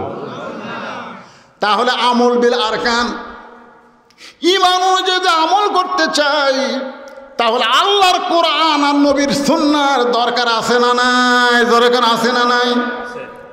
1 নম্বর হলো আল্লাহর কোরআন। যেই কোরআনের তাফসীর শুনতেছেন, এই কোরআনকে ঈমানের মধ্যে ধারণ করা লাগবে। রাসূল বলে খাদিজা, ঈমান গ্রহণ করার পরে আপনি আল্লাহকে এমনভাবে ধারণ করেছেন, এমনভাবে গ্রহণ করেছেন, আল্লাহ আপনার কবরকে কবর রাখবে না, আপনার কবরকে জান্নাত বানায়া দিবে। এখন আমরা সবাই কবরে যাব ভাই। কবরে গেলে 3টা প্রশ্ন হবে জানেন কটা? আমি আমার এক ভাইস্তা ক্লাস 3 পড়ে অকলাম করে কবরে গেলে 3টা প্রশ্ন হবে রে, উত্তর জানিস কি? খন চাচা মুখস্থ করছি তো। কি যখন বলবে মান রব্বুকা, তোর রবকে কম আল্লাহ, আমার নাবিউকা তোর নবীকে কম মোহাম্মদ রাসূলুল্লাহ, আমার দিনুকা তোর দিন কি ইসলাম, তার জন্য আমার নামাজ পড়া লাগবে। এত বোকা আল্লাহ, প্রশ্ন কয়ে দিছে উত্তরও কয়ে দিছে, তার জন্য বলে আমার নামাজ রোজা। কি মনে করতেছেন ভাইজান? কবরের মধ্যে যখন আমাকে আপনাকে নিয়ে যাওয়া হবে, প্রথম প্রশ্ন করবে মুনকির নাকির মান রব্বুকা, তোমার রবকে। সাথে সাথে নামাজ দাঁড়িয়ে যাবে। নামাজ দাঁড়িয়ে বলবে লোকটা কেবল ঘুমাইছে, এই মাত্র লোকটা ঘুমাইছে, দুনিয়ার থেকে বিদায় নিয়ে কবরের ঘরে ঘুমালো, তোরা কোত্থেকে এসে প্রশ্ন করিস? মুনকির নাকির কয় কে রে প্রশ্ন করি? এই শুয়ে থাকা লোক এই কথাই কয় না, এটা কে কে? এই তুই খে রে? আমি নামাজ, আমি নামাজ। এই লোকটা মসজিদের মধ্যে ঢুকে নিয়ত করার পরই বলেছে আলহামদুলিল্লাহি রাব্বিল আলামিন। রুকুতে গিয়ে বলেছে সুবহান রাব্বিল আযীম, সিজদায় গিয়ে বলেছে সুবহান রাব্বিল আলা। দৈনিক 5 বার কত রাকাত নামাজ পড়ছে আর কতবার রব রব জিকির করছে হিসাব দে। মুরগির নাকি আমরা তো হিসাব জানি না ভাই। হিসাব জানিস না, মান রব্বুকে প্রশ্ন করিস কারা? তো মুনকির নাকির আল্লাহ তোমার বান্দাকে আমরা মান রব্বুকে প্রশ্ন করি, নামাজ যে খেপা খেপছে, আমরা এখন কি করব? আল্লাহ কই যে নামাজ নিয়ে কবরে আইছে, মান রব্বুকার উত্তর তার হয়ে গেছে। ও বেনামাজি খালি মরিয়া দেখেন। রাসূলুল্লাহ কোন আমলের কারণে আল্লাহ ফাতেমাকে জান্নাতি নারীদের নেত্রী করলো, সে আমলটা কি? আল্লাহ রাসূল বলেন খাদিজা, আপনার মুখের চেহারা আপনি কেমন এটা দুনিয়ার কত মানুষ বলতে পারে। খাদিজা বলতে তো হুজুর আমার মুখের চেহারা আমি দেখতে কেমন এটা দুনিয়ার হাজার হাজার মানুষ বলতে পারে। কারণ 40 বছর বয়সে আপনাকে যখন স্বামী হিসাবে গ্রহণ করলাম, ওই সময় মক্কার সবচাইতে ধনবতী রমণী ছিলাম। ব্যবসা বাণিজ্যের কারণে হাজার হাজার পুরুষের সঙ্গে আমার লেনদেন হয়েছে। তার আমার চোখের সাইজ, মুখের সাইজ, গায়ের রং বলতে পারে। রাসূল কান্দার বলে খাদিজা, আপনার ফাতেমার চোখের সাইজ, মুখের সাইজ, গায়ের রং দুনিয়ার কত পুরুষ বলতে পারে। খাদিজা কান্দার বলে ইয়া রাসূলুল্লাহ, আমার ফাতেমা পর্দানিশী, আমি মা হয়ে বলতেছি ফাতেমা যখন দুনিয়াতে ভূমিষ্ঠ হলো, আমি খাদিজা পর্যন্ত তার ইজ্জত দেখতে পারি নাই। সুবহানাল্লাহ জোরে কর। উপর হয়ে আমার মেয়েটা দুনিয়াতে চলে আসলো। রাসূল বললেন খাদিজা, আপনি জন্মসূত্রে ফাতেমাকে পর্দানিশী দেখেছেন, আমি বাবা হিসাবে, নবী হিসাবে বলতেছি, ফাতেমা শুধু পর্দার মধ্যেই বড় হবে না, পর্দার ভিতরে দুনিয়া থেকে বিদায় নেবে। গভীর রাত্রে ফাতেমাকে যখন কবর দেওয়া হলো, মায়েরা শোনেন, হযরত আলী চিৎকার করে বললেন রে কবর, আমার হাসান হোসেনের মা পর্দানিশী বলে রাতের বেলা দুনিয়া থেকে বিদায় নিল, রাতের বেলা তাকে কবর দেওয়া হলো। আমার ফাতেমার প্রতি আল্লাহ তুমি খুশি হয়ে যাও। এই দোয়া করার সঙ্গে সঙ্গে হযরত আলী তাকায় দেখে সামনে কোনো কবর নাই। এই মাত্র যেই কবর দিছে সেই কবর নাই, কয়েকটা পুরাতন কবর দেখা যায়। আলী কান্দের বলে একই ফাতেমার কবর দিলাম, সে নতুন কবরটা কোন জায়গায়? কে যেন ডাকতে বলে আলী রে, ফাতেমা পর্দানিশী, আমি আল্লাহ তার কবরটাকেও কিয়ামত পর্যন্ত পর্দা করে দিয়েছি। আমার মা বোনদের জন্যে আমার 1 নম্বর ওয়াজ হলো, মা আমল যদিও কমও হয় সমস্যা নাই, কিন্তু আল্লাহর আইন পর্দাটাকে আপনারা গ্রহণ করবেন। আপনাদের চেহারা যেন কোনো পুরুষ মানুষ না দেখে। মায়েরা হয়তো বলবে হুজুর আমরা তো পর্দার থাকপারই চাই, কিন্তু এই মরদগুলোই থাকবার দেয় না। এই জন্য আল্লাহ রাসূল বলেছেন আর দায়ুসু, শোনেন ভালো করে, আর দায়ুসু লা ইয়াদখুল লা ইয়াদখুল, এটা হলো লাইনোফিজেন্স, কখনোই না। দায়ুস কখনোই লা ইয়াদখুলুল জান্নাহ, দায়ুস কখনোই জান্নাতে প্রবেশ করবে না। সাহাবারা বললেন, হুজুর দায়ুস কোন নারী? আল্লাহ রাসূল বললেন, দায়ুস কোনো নারী না, দায়ুস ওই সকল পুরুষ যাদের অধীনে নারীরা পর্দা করে না। তাহলে আপনার অধীনে যেগুলো আছে, ভাই কথা শোনেন, ওয়া শেষ, মেয়েকের ওয়া শেষ, আপনার অধীনে যেগুলো আছে এগুলোকে পর্দার মধ্যে রাখার দায়িত্ব সরকারের না আপনার? কথা হয় না, সরকারের? এটা কেউ উঠলো রে, বসো বাবা বসো। না মুরব্বী লয় তো, মুরব্বী উঠলো বলে মুরব্বী ভাইরাল হয়ে গেছে, মুরব্বী মুরব্বী লয় ছেলে। এখন সোনামণি বাবা, সোনামণি সোনামণি। এই দেখেন ঘড়ির দিকে 12টা বাজতেছে, আমিও আলোচনা শেষ করব তো। আপনাদের বেশি বিরক্ত হচ্ছেন? কারণ মেয়েদের ওয়াজ আবার না করলে আমাদের তো ওয়াজ করলো না। এখন মেয়েদেরকে পর্দার মধ্যে রাখার দায়িত্ব কার? আপনার বউকে পর্দায় কে রাখবে? আপনি রাখবেন না আমি রাখবো? কথা কন না কেন? আপনাকে এলাকায় স্টার জলসা চলে? স্টার জলসা চলে? জি বাংলা চলে? কথা কয় না চলে? আমার মা বোনদের জন্য বলবো, মা স্টার জলসা জি বাংলা যদি দেখেন, এই বদমাশদের ওয়াজ শুনে এক পয়সাও লাভ হবে না। কারণ মান তাসাব্বাহা বিকওমিন ফাহুয়া মিনহুম, যাকে যে অনুসরণ করবে তার সাথেই তাকে যাওয়া লাগবে। স্টার জলসা জি বাংলা এটা কি মুসলমানের না হিন্দুর? এই স্টার জলসা জি বাংলা দেখবেন না। আর আপনারাও স্বামী হইয়া এটা খুব খেয়াল করবেন, সবচাইতে বড় যুদ্ধ হবে ভারতের কোনো চ্যানেল বাংলাদেশে না চলা। যে ভারত আমাদের কয় নম্বর শত্রু? কেমনে বুঝলেন?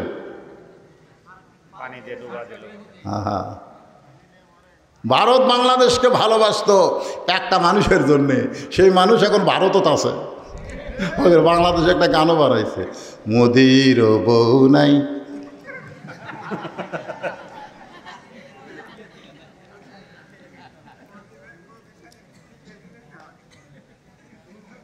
এই অ্যাঙ্গেলে সামান্য করলাম, পরকারটা আপনারা করবেন। 400 বছরের পুরাতন বাবরি মসজিদ ভাঙ্গা ওরা রাম মন্দির তৈরি করছে। জোরে কোন কথা ঠিক কিনা? আপনি বলেন, আপনাকে এই মসজিদ যদি কোনো কেউ ভাঙবার আসে যারা নামাজ পড়ে না, তারাও কিন্তু জীবন দিবে মসজিদের জন্য। জোরে কোন কথা ঠিক কিনা? নামাজ পড়ি না তাই বলে মসজিদকে আমি ভালোবাসি। মসজিদ কার ঘর? কথা কন না কেন, কার ঘর? হয়তো অনেক নামাজিরা বলবে ইন্নাল্লাহ মা সাবিরিন, ধৈর্যশীলদের সঙ্গে আল্লাহ আছে। বাবা ওরা ভাঙ্গা থেকে দেখলে পরে আমরা আবার তৈরি করবো। বেয়ান আমাদের বলবে ওগুলো টাইম নেই, জীবন দেব। কথা কন না কেন? হ্যাঁ, যেই মসজিদকে আমরা জীবনের চাইতে বেশি ভালোবাসি ভারত, সেই বাবরি মসজিদ 400 বছরের পুরাতন। ভারতে কি মন্দির বানানোর জায়গা নাই? এজোর এখন জায়গা আছে না নাই? তো অন্য জায়গায় মন্দির না বানায়া মসজিদ ভাঙ্গা ওই জায়গায় মন্দির করে ভারত আমাদের কলিজার মধ্যে আঘাত করেছে। ইমান থাকা অবস্থায় ভারতকে আমরা সহ্য করতে পারবো না। জোরে কোন কথা ঠিক কিনা? আমার মা বোনদের জন্য বলি, মা ভারত ইসলামের শত্রু, ভারত কোরআনের শত্রু, ভারত মুসলমানের শত্রু, ভারত মসজিদের শত্রু। সেই ভারতের কোনো চ্যানেল স্টার জলসা জি বাংলা আপনারা দেখেন না, মা দেখেন না। আল্লাহ যে মায়েরা স্টার জলসা জি বাংলা দেখবে না, আজ থেকে যারা তওবা করবে আল্লাহ তাদেরকে ফাতেমার সঙ্গে কবুল করো। জোরে কোন আমিন। আল্লাহ রাসূল বললেন, খাদিজা ঈমান গ্রহণ করার পরে আল্লাহর সঙ্গে আপনি যে সম্পর্ক গড়ে তুলেছেন, আল্লাহ আপনার কবরকে জান্নাত বানায়া দিবে। ঈমান গ্রহণ করার পরে ভাইজান, এখন একটু আপনাদেরকে নামতার মতন বলা লাগবে। ঈমান গ্রহণ করার পরে যত আমল আছে, 1 নম্বর আমলের নাম কি? সবাই বললেন না? আচ্ছা, কোন আমল না করলে ঈমান থাকে না? হ্যাঁ জানেন? লা সলাতা লা ইমানা, যার নামাজ নাই তার ইমান নাই। এই টাকা অনেকে কয় হুজুর কি কন, আমি জুম্মার নামাজ পড়ি না, 5 ওয়াক্ত না পড়ে তো দোতলা করছে। আপনারা বলেন তো এই মসজিদ যে দোতলা করলো এটা কি 5 ওয়াক্তের জন্যে না জুম্মার জন্যে? আরে সত্য কথা রাখুন, এটা কিসের 5 ওয়াক্তের জন্যে? টেকা দেন হুজুর, মসজিদ দোতলা করা লাগবে। দোতলা কেন ভাই? এত মুসল্লি হুজুর আটতেছে না। আচ্ছা ফজরের খবর কি? এক কাতারে হয় না। জোহরের খবর কি? এখন কাজ কামের দিন, বুঝতেছেন না। আসরের খবর কি? হুজুর বাজারত গেছে। মাগরিবের খবর কি? ফজরেরই মতো। এসার খবর কি? যা আসলো তাই। তো মসজিদের মধ্যে কয় কাতার, কয় 9 কাতার, এখন পর্যন্ত এক কাতারই হয় না, তো দোতলা করবে কেন? তখন সাইড থেকে একজন মুসল্লি মুসকে মুসকে হাসতেছে আর বলতেছে, ওই দুই শালারা যারা জুমার দিনে সবার শেষে আগে যায়, ওরকে জন্য দোতলা করা লাগবে হুজুর, ওরকে জন্য দোতলা করা লাগবে। আপনারা বলেন যারা শুধু জুমার নামাজ পড়ে এদেরকে আল্লাহ ঠাট্টা করবেন, ঠাট্টা করে হাসরের দিন বলবে, এই জুম্মা বাটি তোরা কারা রে? আমি আল্লাহ রহমান রহিম তোদেরকে জান্নাত দিয়ে দিলাম, যা। সমস্ত জুম্মালারা জান্নাতের দিকে মারবি তো। ওরা তো আর বুঝবার পারতেছে না আল্লাহ ঠাট্টা করতেছে। যায় দেখে বিশাল একটা তালা। আল্লাহ জান্নাত দিলেন আল্লাহ, কিন্তু তালা আছে। আল্লাহ কয় চাবি তোরকে কাছে আছে, খুঁজে দেখ। ওরা পকেট খুঁজে দেখবে একটা চাবি আছে। আলহামদুলিল্লাহ, চাবি তালার মধ্যে ঢুকবি কিন্তু ঘুরবি না। আল্লাহ কয় কেরে কি খবর? কয় আল্লাহ ঢুকছে কিন্তু ঘোরে না। আল্লাহ কয় পাগল, তালার মধ্যে 5টা দাগ আছে, তো চাবির মধ্যেও 5টা দাগ থাকা লাগবে। এখন দেখ তো চাবির খবর কি? তো জুম্মা বাটি বলবে, আল্লাহ আমার চাবি তো তেল তেলা। আল্লাহ বললে 5টা দাগ মানে 5 ওয়াক্ত। যার জুম্মা আছে 5 ওয়াক্ত নাই, তাই জান্নাত দেখতে পারবি কিন্তু ঢুকতে পারবি না। কোরআন দিয়ে যখন রাষ্ট্র চলবে, 1 নম্বর দায়িত্ব হলো পদ্মা সেতু নির্মাণ করা না, রাস্তার উপর ফ্লাইওভার নির্মাণ করা না, ট্রেন তৈরি করা না। 1 নম্বর দায়িত্ব হলো 5 ওয়াক্ত নামাজ কায়েম করা। জোরে কোন কথা ঠিক কিনা? আল্লাযীনা মাক্কান্নাহুম ফিল আরদ। মুসলমানের মধ্যে যখন ক্ষমতা দেওয়া হবে, আগামী ইলেকশনে যদি কোরআনওয়ালারা ক্ষমতায় আসে, তাদের 1 নম্বর দায়িত্ব হলো আকামুস সালাত, নামাজ কায়েম করা। 2 নম্বর দায়িত্ব হলো যাকাত আদায় করা। জোরে কোন কথা ঠিক? কত টাকা ঋণ আপনারা জানেন? বাংলাদেশে 97 বিলিয়ন টাকা ঋণ আর পাচার করেছে 93 বিলিয়ন। কয় নেতা খেতারা, এই শালা এমপি মন্ত্রীরা, এরা টাকা পাচার করেছে 93 বিলিয়ন। বোঝেন 100 কোটিতে এক কি? তাহলে 93 বিলিয়ন কয় হাজার কোটি টাকা? ডলার, ডলার, টাকা না, ডলার, টাকা না, কি ডলার। চিন্তা করছেন? আমাদের বাংলাদেশের ধনী নাই। নামাজ কায়েমের সাথে সাথে তার অন্তর সবসময় মৃত্যুকে স্মরণ করে টাকার যাকাত শতকরা 2.5 টাকা যদি দেওয়া শুরু করে, অনুবীক্ষণ যন্ত্র দিয়ে খুঁজলেও বাংলাদেশে কোনো গরিব পাওয়া যাবে না। জোরে কোন কথা ঠিক কিনা? 1 ব্যাগ টাকা গেলে 7 দিন ঘুরতেছে, একটা গরিব নেই। আরে গরিব হয় ভালো আসলো রে। আপনার কি মনে করছেন যাকাত তখন দেওয়া লাগবে? আপনার বাড়ির গরিব আসবে না, আপনাকেই গরিবের বাড়ির যাওয়া লাগবে। গরিবই নাই, 7 দিন ঘুরে গরিব নাই। মনে করতেছে গরিব যখন নাই, দেখি মরুভূমির দিকে যাই। মরুভূমির মধ্যে যায়, দেখে এক লোক বস্তা মাথার দিয়ে ঘুম পাড়তেছে। তো বেগালা মনে করছে আলহামদুলিল্লাহ, পাশি বারে গরিব হোক পাশি। তো সালাম দিতে, আসসালামু আলাইকুম। বস্তালা লাভ যেটা বলতেছে আলহামদুলিল্লাহ। বেগলাকে কে ভাই সালাম দিলাম, ওয়ালাইকুম বাদ দা আলহামদুলিল্লাহ কেন? বলে 1 বস্তা টাকা নিয়ে 15 দিন ঘুরতেছি, গরিব পাইনি ভাই। তোকে দেখে গরিব মনে কর, আলহামদুলিল্লাহ পড়ছি ভাই, টাকার বস্তা নিয়ে ভাই। 2 জনে কান্দে, কে গরিব গেল কোথায় রে? নামাজ কায়েমের সাথে সাথে যাকাত দেওয়া যখন আইন হয়ে যাবে, এই বাংলাদেশ আল্লাহ রহমত বরকতের দরজা খুলে দিবে। অনুবীক্ষণ যন্ত্র দিয়ে খুঁজলেও আর গরিব পাওয়া যাবে না। ধরে কোন কথা ঠিক কিনা? বাংলাদেশে বহু খনি আছে, আপনি জানেন? বাংলাদেশে কত খনি আছে আপনি জানেন? কিন্তু খনিগুলো এত নিচে ভাই, ও হয় রে, এ তো তুলবার গেলি টাকা শেষ। সব তেলের খনি, সোনার খনি, পাথরের খনি, কয়লার খনি, সব খনি বাংলাদেশের নিচে আছে, কিন্তু এত নিচে তোলা যাচ্ছে না। কোরআন দিয়ে যখন রাষ্ট্র চলবে, ওই খনিগুলো তখন অত নিচে থাকবে না। সৌদি আরবের মতন খনিগুলো সব আল্লাহ উপরে উঠাইয়া দিবে।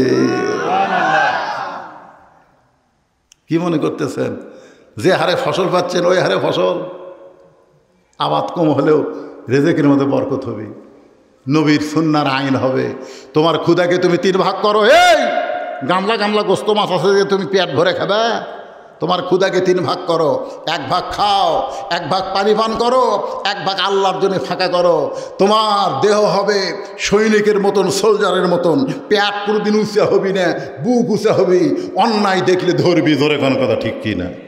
কিন্তু এমন খাওয়া আছে ভাই, টুটি পর্যন্ত খাওয়া কয় মিষ্টি খাওয়া শূন্য রে। ওরে বাবা রে, আরো খাবি রে। চোর দেখলে দাবার না দেয়, চোরের পাও ধরে।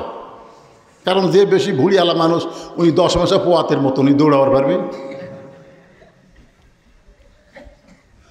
আর একবার আমার সঙ্গে পড়েন, ইজাজা আনাসরুল্লাহি ওয়াল ফাত ওয়া রাআইতান নাস ইয়াদখুলুনা ফি দীনিল্লাহি আফওয়াজা ফাসাব্বিহ বিহামদি রাব্বিকা ওয়াস্তাগফির ইন্নাহু কানা তাওয়াবা। আজকের আলোচনা এই সূরাকে সামনে নিয়ে আমি এতক্ষণ ধরে করলাম। আল্লাহ পাক আমাদের সকলকে কবুল করুক। সকলে বলে আল্লাহুম্মা আমিন। বৃষ্টি হচ্ছিল, আল্লাহ তুমি বৃষ্টি বন্ধ করে দিছো। আমি এক সময় আল্লাহকে এশার নামাজের সময় বললাম, অন্তত 12টা পর্যন্ত আল্লাহ তুমি বৃষ্টি দিও না। তো 12টা পার হয়ে গেছে, আল্লাহ তাও বৃষ্টি আমাদেরকে আর দেয়নি। আমরা দীর্ঘ সময় আলোচনা করলাম, কোনো আদায় নাই। আমরা এখানে তাবারক রেডি আছে ইনশাল্লাহ। আপনাদের শুনে আসা লাগবে না, হয়ে যাবে ইনশাল্লাহ। আবার তাবারকেরও ব্যবস্থা করছেন, এমনি কোনো আদায় নাই, দানবিহীন। আবার তাবারকের ব্যবস্থা করছে। একটু জিকির করে, লা ইলাহা ইল্লাল্লাহ, লা ইলাহা ইল্লাল্লাহ, লা ইলাহা ইল্লাল্লাহ, লা ইলাহা ইল্লাল্লাহ, লা ইলাহা ইল্লাল্লাহ, লা ইলাহা ইল্লাল্লাহ, লা ইলাহা, লা ইলাহা ইল্লাল্লাহু মুহাম্মাদুর রাসূলুল্লাহ সাল্লাল্লাহু আলাইহি সাল্লাম। যে হাদিসটা আমি আপনাদের সামনে বলতেছিলাম, একটু খেয়াল করেন। আর দায়ুসু লা ইয়াদখুলুল জান্নাত, দায়ুস কোনোদিন জান্নাতে প্রবেশ করবে না। তাবারক হয়ে গেছে, খালি নিয়ে আসতেছে, বিরক্ত হয়ে নাই, ওটা বসা করেন না। দায়ুস কোনোদিন জান্নাতে প্রবেশ করবে, এ কথা কন না কেন? এই দায়ুস কারা? দায়ুস হল ওই সকল পুরুষ যাদের অধীনে নারীরা পর্দা করে না। এখন আমাদের মা বোনেরা পর্দা করলে আমাদের কি লাভ? এই লাভের উপরে একটা ওয়াজ আমি আপনাদেরকে শোনাই। আমাদের মা বোনেরা যদি পর্দা করে, আপনারা বলেন তো, মা বোনদের বিরুদ্ধে কোনো কথা বলবো না, কারণ দুনিয়াতে যত নবী এসেছেন সমস্ত নবীদের মা আছে না নাই? এত এখন আছে না নাই? শুধুমাত্র বাবা আদম আলাইহিস সালামের মা নাই, বাবাও নাই। কিন্তু ঈসা নবীর বাবা না থাকলেও মা আছে। আমাদের মায়ের পেট থেকে আল্লাহর ওলি দুনিয়াতে চলে আইছে। আল্লাহর ওলিরা, নবীরা সব মায়ের পেট থেকে হয়েছে।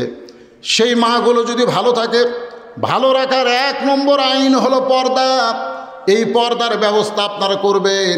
পর্দাকে বোঝানোর জন্য বলতেছি ভাই, আজকে যদি আপনাদের এলাকায় কেউ মাইকিং করে, শোনেন, কেউ মাইকিং করে যে আজকে একটা ছাগল তোমাদেরকে প্রদর্শনী হবে, তোমরা অমুক ফিল্ডে চলে আসো। আপনাদের এলাকায় সব বড় ফিল্ডের এলাকার নাম কি, যেখানে বড় ফিল্ড আছে?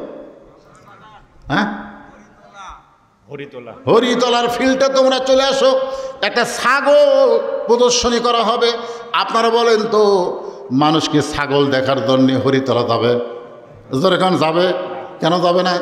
কারণ রাস্তাঘাটে যেখানে সেখানে ছাগল পেঁয়া পেঁয়া করতেছে। ছাগল দেখার জন্য অত দূর যাওয়ার দরকার নাই। এই জন্যে কেউ ওই মাইকিং শুনে হাসবে ঠিকই, কেউ যাবে না। আর যদি মাইকিং করে, হরিতলা ফিল্ডে একটা হরিণীকে দেখানো হবে, একটা হরিণী দেখানো হবে, হরিণ। আপনার বলেন তো মানুষ যাবে কি যাবে না? কেন যাবে? কারণ হরিণ জঙ্গলে থাকে, পর্দার মধ্যে থাকে। আজকে মা বোনেরা যদি পর্দার মধ্যে থাকে, ছেলেদের আকর্ষণ বেশি হবে, মহারণা নগদ দিবে, বাকি মহারণায় বিবাহ করবে না। আমি যখন সৌদি আরব থেকে তায়েফে যাচ্ছিলাম, তায়েফে যাওয়ার সময় যে গাড়ির ড্রাইভার, চেহারাটা এত সুন্দর, খালি টকটকা লাল। আমার সঙ্গে হাফেজ আব্দুর রশিদ ছিল। এক সময় কথা প্রসঙ্গে তাকে জিজ্ঞাসা করা হলো, ভাই এই যে আপনি মক্কা থেকে তায়েফে যাচ্ছেন, 200 রিয়াল ভাড়া নেবেন, আপনি এই যে ড্রাইভারি কতদিন হলে করতেছেন?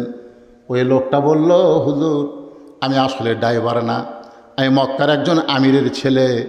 আমি মক্কার একটা আমিরের ছেলে। আমির মানে কোটিপতি, ধনী মানুষের ছেলে।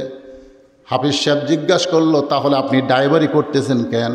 ছেলেটা বলল, আমি বিয়ে করার জন্য বাবার কাছে গেলাম, যে বাবা আমার বয়স হয়েছে, বিয়ে করতে চাই।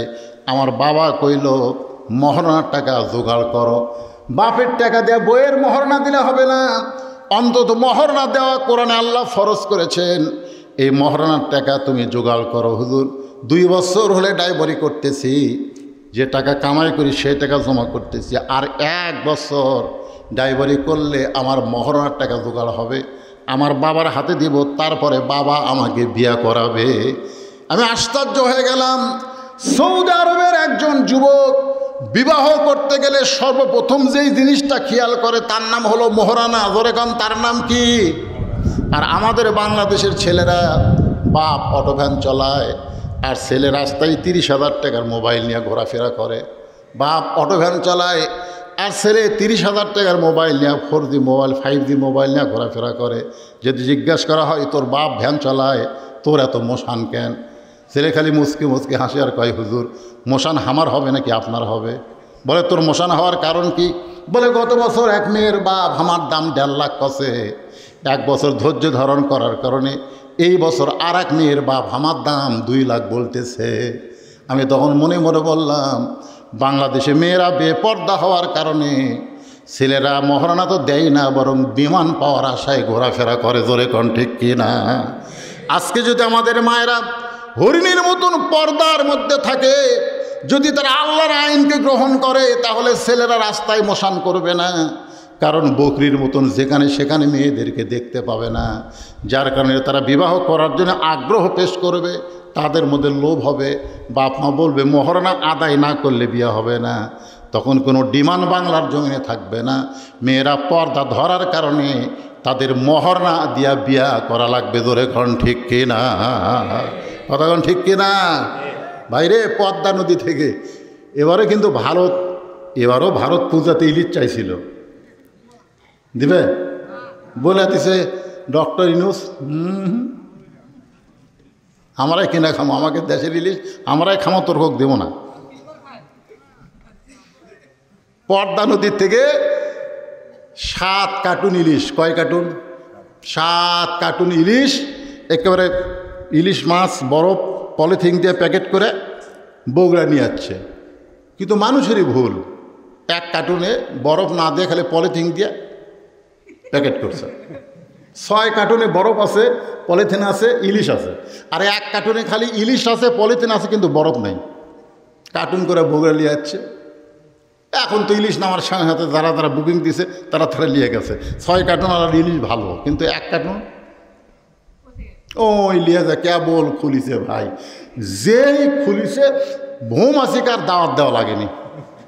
আপনারা বলেন তো, পচা ইলিশ খুললে মাছি কোথায় আছে আয় আয় আয় আয় করা লাগবে? ওই পচা মাছি, ভৌমাছিরা সব গান গাচ্ছে। সুন্দর নারী দেখলে পরে আমার দিল দেওয়ানা করে, ওলে ওলে ওলে ওলে ওলে করে সব ভৌমাছি ওর পচা ইলিশের কাছে ধরছে। যাদের 6 কার্টুন ভালো তারা চিল্লে বকে রে, এই তোর ইলিশটা গন্ধ আসতেছে কেন? বলে ভাই আমার ইলিশের কার্টুন পর্দা নাই, পর্দা না থাকার কারণে পচে গেছে, বৌমাছি ধরেছে। ওরা বলতেছে আমাকে এগুলো ভালো রে পচেনি, কিন্তু কাম সারা ওই পচা ইলিশের কারণে। কারণ ভালো ইলিশের চাইতে পচা ইলিশের দুর্গন্ধ কম না বেশি? সমস্ত লোকেরা বলতেছে ইলিশে ধার দিয়ে যাওয়া যাচ্ছে না, সব ইলিশ পচে গেছে। আপনার বলেন সব ইলিশ পচেছে? কয়টা পচছে? 1 কার্টুন। কিন্তু 1 কার্টুন পচার কারণে ওই 6 কার্টুনেরও দুর্নাম হচ্ছে। আপনাদের এই ভট্টপাড়ায় একটা মেয়া যদি বেপর্দা হয়, একটা মেয়া যদি অপবিশ্বাস হয়, একটা মেয়া যদি পূর্ণিমা হয়, একটা মেয়া যদি পরিমণি হয়, তাহলে সমস্ত লোকেরা বলবে ভট্টপাড়ার মেয়েরা খারাপ। আপনারা বলেন সব মেয়ে খারাপ, এই ধরে কেন সব মেয়ে খারাপ? কিন্তু একটা খারাপের জন্যে গোটা পাড়ার দুর্নাম। এখন 6 কার্টুন ইলিশ ভালো বারে তাজা, কিন্তু ওর পচার কারণে হুজুকা বাঙ্গালি বলতেছে ইলিশের ধার দিয়ে যাওয়া যাচ্ছে না, ইলিশ পচে দুর্গন্ধ। এখন এরা 6 জন মিলে ধরছে যে তোর ইলিশের কারণে আমাকে বেচা বন্ধ হয়ে গেছে। তো কয় ভাই তাহলে কী করি? বলে ইলিশ ফ্রি দে, ইলিশ ফ্রি দে, দিয়ে যা না, যদি দেশ তো পেট মরে। এখন 6 জন মিলে একত্র হয়ে তখন বলতে ফ্রি দে, তখন পচা ইলিশ ধরে বলতে ভাই রে পর্দা না থাকার কারণে, বরফ না থাকার কারণে আমার ইলিশ পচে গেছে, ভাই রে ইলিশ ফ্রি দেবার চাই, লিয়া দা ভাই। তখন খরিদ্দার আরও রাগ করছে, কে রে ব্যাগের মধ্যে আমাদের কত সদাপাতি আছে, তোর পচা ইলিশলে সবগুলো নষ্ট করবো, ফ্রি দিবার ছায়া সেই গরম হয়ে গেছে। তখন বলতেছে ভাই তোরকে কথা মতো ফ্রি দিবার চাইলাম, এরা তো সেই গরম। তখন বলতেছে এখন এক কাম কর, তুই বল ইলিশ ফ্রি, আদেশের তেলও ফ্রি, ইলিশও ফ্রি, আদেশের তেলও ফ্রি। এখন পচা ইলিশওয়ালা বলতেছে ভাই পর্দা না থাকার কারণে আমি মানে ইলিশকে ফ্রি দিলাম, আদেশের তেলও ফ্রি দিচ্ছি। তখন খরিদ্দাররা 3 দল হয়ে গেছে। খরিদ্দাররা 3 দল হয়ে এক দল বলতেছে আগে পচা ইলিশ লেই তেলের জন্য নিব না, দরকার নাই, ইলিশের ধার দিয়ে যাব না। আর এক দল বলতেছে ইলিশ নিব, মধ্য ঘাটায় ইলিশ ফেলা দিয়ে তেল নিয়ে বাড়ির যাব। আর এক দল বলতেছে পচা ইলিশ আদেশের তেল একত্র করে পাক করলে খাওয়া যাবে। আজকে পচা ইলিশ মানে বেপর্দা নারী। বেপর্দা নারীকে কোনো বাপ যদি বিয়ে দিবার চায়, একটা ছেলেও কিন্তু বিয়ে করবে না। এ কারণেই করবে না, কারণ তোর মেয়েকে আমরা জানি বিয়ের আগে টেস্ট ফাইনাল খেলা খেলছে, ধরে কোনো কথা ঠিক কি না? তোর মেয়েকে আমরা চিনি তো বিয়ের আগে টেস্ট ফাইনাল খেলা সব খেলিছে। ওই বেপর্দা মেয়েকে আমরা বিয়ে করব না। তখন মেয়ের বাপ বাধ্য হয়ে বলে আমি R15 একটা মোটর সাইকেল দিব। তখন মোটর সাইকেলের লোভে ছেলেরা 3 দল হয়ে যায়, ধরে এখন কয় দল? এক দল বলতেছে ওই পচা ইলিশ মোটর সাইকেলের জন্যে আমি ঘরে আনে আমার বাপ মায়ের সঙ্গে খারাপ ব্যবহার করবে, কারণ বেপর্দা মেয়ে নিজে জিনিস নিজেই কিনবে, স্বামীর কিনা পছন্দ করবে না, ধরে এখন ঠিক কিনা? শ্বশুর শাশুড়ির সঙ্গে খারাপ ব্যবহার করবে। এই জন্যে বলতেছে ওই 5 লক্ষ টাকার লোভে আমি পচা মেয়ে বিয়ে করব না, এরা হলো ভালো ছেলে, ধরে এখন সুবহানাল্লাহ। আর একদল ছেলে বলতেছে মেয়ে না হয় বেপর্দা পচা মেয়ে, কিন্তু টাকা তো আর পচা না, 5 লক্ষ টাকা নিয়ে মালয়েশিয়া যাব, আর ওখান থেকে ডিভোর্স লিটার পাঠাইয়া দিব। এরা হলো চালাক, জোরে করে। এরা কি? আর একদল ছেলেরা বলতেছে আদেশের তেল দিয়ে পচা ইলিশ ভাজলে খাওয়া যাবে, ওর বাপের টাকাতে ব্যবসা কর্ম যে করেই হোক ওই বউলিয়া ঘরত থাকবো, দরকার ওভার ডিউটি কর্ম, জোরে কর নাউজুবিল্লাহ। আমার মা বোনদের জন্য বলতেছি মা পচা ইলিশ হয়েন না। আমার বাবাদেরকে বলতেছি আপনাদের মেয়েদেরকে পচা ইলিশ বানাবেন না, বরং পর্দার মধ্যে রাখবেন। পর্দার মধ্যে রাখলে আপনার মেয়েটা ফাতেমা হবে, আপনার মেয়েটা রাবিয়া বসি হবে, আপনার মেয়েটা উম্মুল খায়ের ফাতেমা হবে। পেয়ার থেকে সন্তান আব্দুল কাদেরের মতন আল্লাহ দুনিয়াতে পাঠাইয়া দিবে। আমরা সবাই রাজি আছি? আমাদের মা, আমাদের বিবি, আমাদের মেয়ে বিয়ে দেওয়ার আগ পর্যন্ত আমরা পর্দার শিক্ষা দিব। আমার মায়েরা যারা পর্দার অন্তরে বসবাস শুনছেন, আপনারাও পর্দার ভিতরে থাকবেন। আল্লাহ পাক আমাদের সকলকে কবুল করুক। সকলে বলে আল্লাহুম্মা আমিন। ইস্তেগফার পড়ে আস্তাগফিরুল্লাহাল্লাযী লা ইলাহা ইল্লা হুয়াল হাইয়ুল কাইয়্যুম আতুবু ইলাইহি। আল্লাহুম্মা সাল্লি আলা মুহাম্মাদ। এই পিছনের ছেলের কি তবরক বাড়বে নাকি? আচ্ছা ঠিক আছে যাও। আল্লাহুম্মা সাল্লি আলা মুহাম্মাদ আল্লাহুম্মা বারিক। ওয়াজ শেষ করলে আর হয় না, আপনি কিছু বলবেন? না আপনি বললাম 10 মিনিট না 10 মিনিট কয়ে তো অসুবিধা হবে না। এখন আপনার এইরকম দিনে দেরি করলে হবে, তাই আল্লাহ ধৈর্য ধারণ করেছে, আপনাদের প্রতি রহম করেছে, সময় দিয়েছে। এখন এমন ওয়াজ করে দেখেন 12টা 20 বাজতেছে, ফজর নামাজ পড়া লাগবে না? যে নামাজের উপরে এত ওয়াজ হলো, এখন ওয়াজ শুনবার যে সে নামাজ যদি নষ্ট হয়ে যায় বিশাল ক্ষতি হয়ে যাবে। এই জন্যে হ্যাঁ হ্যাঁ সকলে ইস্তেগফার পড়ে, আস্তাগফিরুল্লাহ আল্লাযী লা ইলাহা ইল্লা হুয়াল হাইয়ুল কাইয়্যুম ওয়া আতুবু ইলাইহি। আল্লাহুম্মা সাল্লি আলা মুহাম্মাদ আল্লাহুম্মা বারিক আলা মুহাম্মাদ। যারা তাবারক পাকাচ্ছেন, যা পাকাচ্ছে চাই নিয়ে চলে আসেন, অসুবিধা নেই। সবাই তাবারক খাওয়ার জন্য এখানে বসে নাই, যারা আছেন যারা খাবেন একটু ধৈর্য ধারণ করবেন ইনশাল্লাহ। আজকের মাহফিলের সম্মানিত সভাপতি হ্যাঁ এবং মাহফিল কমিটি যারা কষ্ট করে মেহনত করে, খুবই অল্প সময় আমি কিন্তু আশ্চর্য হয়ে গেছি আমার ওয়াজের জিন্দেগিতে। কয়দিন ভাই আপনি করে সময় পাচ্ছেন? কয়দিন? আমরা 3 দিন 3 দিন 3 দিন আগে আমি উমরা করে আইছি। আসার পরে আমার হাফেজ সাহেবের সঙ্গে